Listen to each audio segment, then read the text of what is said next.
दोस्तों आज की इस वीडियो में हम देखेंगे कि आप 12वीं के बाद कैसे आईपीएस ऑफिसर बन सकते हो। आईपीएस ऑफिसर का मतलब होता है इंडियन पुलिस सर्विसेज। और दोस्तों इसके अंतर्गत DSP, DIG, ASP, DGP, SSP ये सारी पोस्ट आती है जो कि पुलिस में सबसे अच्छी रैंक की पोस्ट मानी जाती है। दोस्तों सबसे पहले आपको किसी भी विषय से 12वीं पास करना है, फिर चाहे वो आर्ट्स हो, साइंस हो या कॉमर्स हो, जो भी हो आपको 12वीं पास करनी चाहिए। उसके बाद किसी भी सब्जेक्ट में ग्रेजुएशन डिग्री कंप्लीट करनी होगी, जैसे कि बीए, बीएससी, बीकॉम, ये ग्रेजुएशन डिग्री कोर्स आपको कंप्लीट करना होगा। आपके पास ग्रेजुएशन की डिग्री है तो आप आईपीएस के लिए एग्ज़ाम दे सकते हैं। आईपीएस बनने के लिए यूपीएससी यानी Union Public Service Commission civil service यह हर साल भर्ती निकालती है। आप ऑनलाइन आवेदन कर सकते हैं और यह भर्ती साल में से एक बार आती है। आईपीएस की एग्ज़ाम देने के लिए आपके पास और भी कुछ योग्यताएं होनी चाहिए, जैसे कि आपकी एज लिमिट 21 से 30 साल के बीच होनी चाहिए और जो भी एससी एसटी कैटेगरी में आते हैं उनके लिए 5 साल की छूट दी गई है, यानी वो 35 साल तक एग्ज़ाम दे सकते हैं। और दोस्तों आपका फिजिकल कुछ इस तरह से होना चाहिए। मेल कैंडिडेट के लिए हाइट 165 सेंटीमीटर होनी चाहिए। अगर आप एससी एसटी कैटेगरी के हैं या ओबीसी कैटेगरी के हैं तो आपकी हाइट 160 सेंटीमीटर होनी चाहिए और चेस्ट यानी सीना 84 सेंटीमीटर होना चाहिए।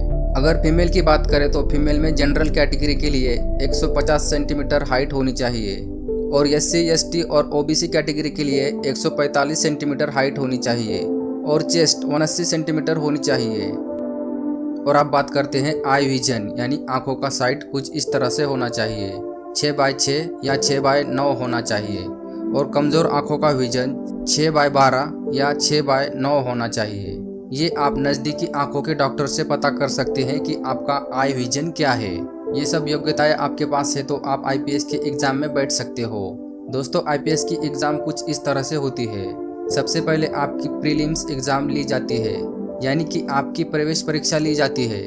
अगर आप प्रीलिम्स में पास हो जाते हो तो आपको मेंस एग्ज़ाम में बैठने का मौका दिया जाता है। दोस्तों प्रीलिम्स एग्ज़ाम में 2 पेपर्स होते हैं और वो दोनों पेपर 200-200 मार्क्स के होते हैं और इसमें आपको ऑब्जेक्टिव टाइप क्वेश्चन पूछे जाते हैं। प्रवेश परीक्षा यानी पास होने के बाद आपको मेंस एग्ज़ाम में जाने का मौका मिलता है।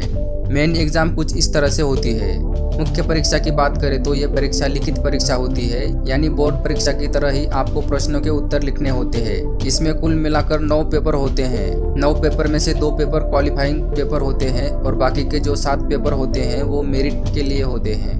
मेंस एग्ज़ाम यानी मुख्य परीक्षा पास होने के बाद आपको इंटरव्यू के लिए बुलाया जाता है, जिसमें आपको सामान्य ज्ञान, मानसिक योग्यता, व्यवहारिक ज्ञान आदि जैसे संबंधित प्रश्न पूछे जाते हैं। अगर आप इंटरव्यू में पास हो जाते हो तो आपको कुछ दिन के लिए ट्रेनिंग के लिए भेजा जाता है और उसके बाद आपको आईपीएस की